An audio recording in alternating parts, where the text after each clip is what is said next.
2026'ya yeni girdiğimiz bu günlerde yüzlerce kanal kapatıldı ve binlercesinin de para kazanması kalıcı olarak askıya alındı. Hoş geldin.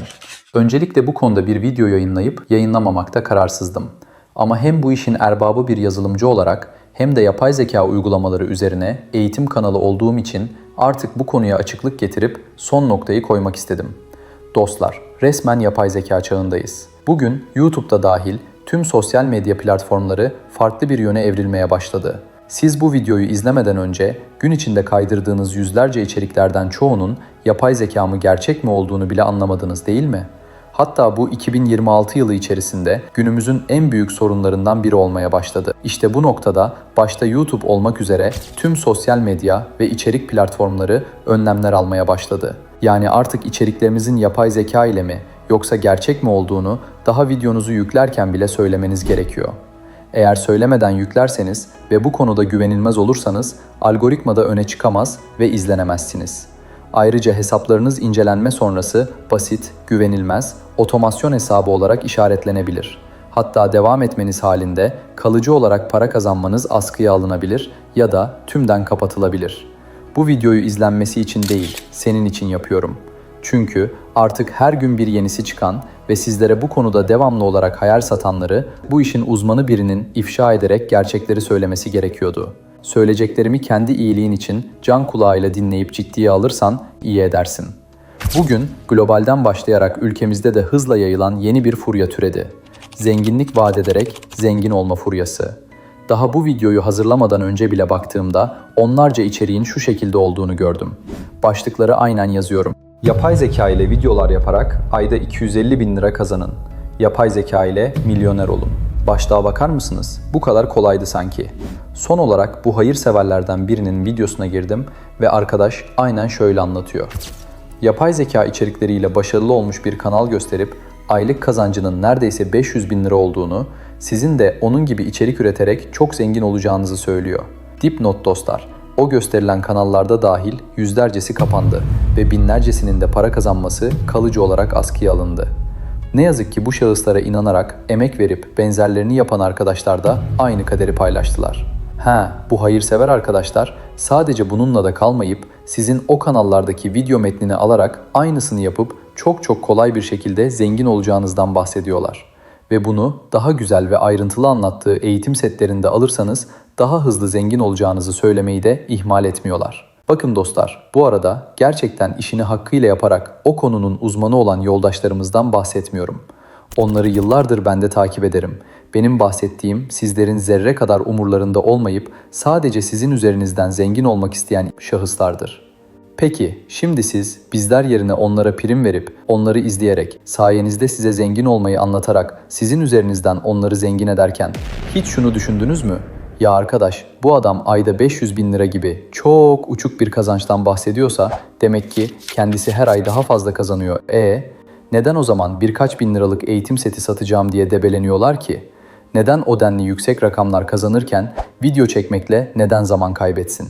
Bu şahısların ülkedeki sayılı zenginlerin arasına girmesi gerek değil mi? Bunu hiç düşünmediniz mi arkadaşlar? Bakın, hayal kurmak ve umut güzeldir ama gerçekçi olmak da hayatın kanunudur. Fazla kaptırırsanız ne olacağını anlatmaya çalışıyorum. Yahu, bizler bu işin uzmanı olduğumuz halde biz niye zengin olamıyoruz ki o zaman? Benim kızdığım nokta şurası. Bu hayal satanları da buradan uyarıyorum.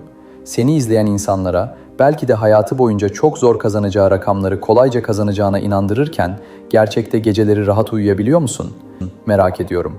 Seni izleyenlerin her ay yüz binlerce lira kazanacaklarını söyleyerek umutlarını sömürmek nasıl bir insanlık?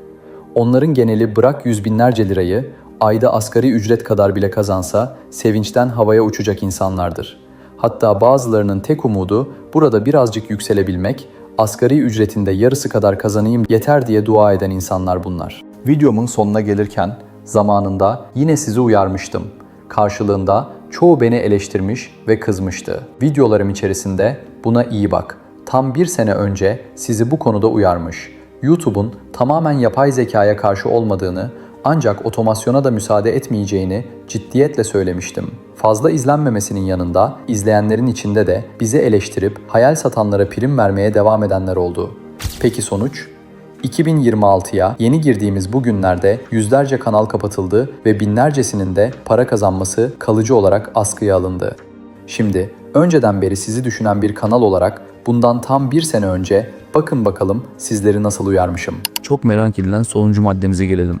Ben kendimi ve yüzümü göstermek istemiyorum. Hatta seslendirme de yapmak istemiyorum. Tüm bunları yapay zekaya yaptırsak ve o şekilde paylaşsak sorun olur mu? Ve bu şekilde devam edersek kanalın para kazanması açılır mı? Yani herhangi bir sorun yaşar mıyım sorusu. Dostlar üzgünüm ama ben sizlere ne hayal satarım ne de bazıları gibi izletmek uğruna böyle bunu tavsiye ederim. Kısaca böyle bir şey maalesef mümkün değil. Hayal kırıklığına uğramayın. YouTube yapay zekaya tamamen karşı değil ama geçen aylarda yaptıkları bu konudaki açıklamada YouTube kanalında tamamen her şeyi, mesela anlatacağı konuyu yapay zekaya yazdıran, konuyla alakalı resimleri yine komple yapay zeka ile yapan, hatta seslendirmesini de sadece yapay zeka ile olan, üstüne bir de başlığı, açıklaması, etiketi, tüm YouTube SEO'su komple yapay zeka ile yapan kullanıcıları onaylamadığını, algoritmada yer bulamayacaklarını, bulsalar dahi para kazanma uygunluğu taşımadığı için iş ortağı programına kabul edilmeyeceklerini söylediler. Bundan bir sene kadar önce şimdilerde YouTube CEO'su olan, ayrıca hepimizin kullandığı Vidaico'nun yapımcısıyla mesajlaşma şansım olmuştu. Ona tam olarak bu soruyu detaylıca sormuştum. 2 ay kadar sonra verdikleri cevapta YouTube'un bu konu üzerine çalışmaya başladığını, yapay zekaya tamamen karşı olmadıklarını ama günümüzde her şey yapay zeka ile yapılırken videolarında hiç özgünlük katmadan sadece otomasyon şekilde oluşturan içerik üreticilerinin kısıtlanacağına dair cevap vermişti. Bana kısaca şunu söylemişlerdi. Hatta bu konuyu sevgili Fatih Hoca ile de istişare etmiştik. Kendileri de algoritmalarında yapay zeka kullandıkları için tamamen karşı değiller. Ama en azından yapılan videolarınızın yarısını sizden bir şeyler taşımasını istiyorlar. Yani resimleriniz yapay zeka ile oluşturuldu diyelim. Seslendirme de yapay zeka ile yapılsın ama metnini özgün olarak siz yazdıysanız burada bir sorun olmuyor. Ya da video içeriği ve resimlerinizi yapay zekaya yaptırdınız ama seslendirmek kendi sesiniz ise o video özgün olduğu için herhangi bir sorun olmuyor dostlar. Mesela biz de resimlerimizi genelde yapay zeka yardımıyla yaparız ama sesimiz ve video metnini kendimiz yazdığımız için hiçbir sorun yaşamıyoruz. Kısaca yapay zekayı yardımcı olarak kullanabilirsiniz ama onun dışında her şeyi onunla yaparak otomasyon içerikler üretirseniz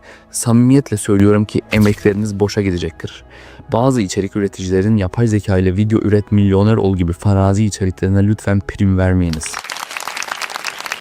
Evet, ta o zamanlardan sizleri düşünen bir kanaldım. Bugün de böyleyim, gelecekte de böyle olacak. Bu noktada seçim tamamen sizin.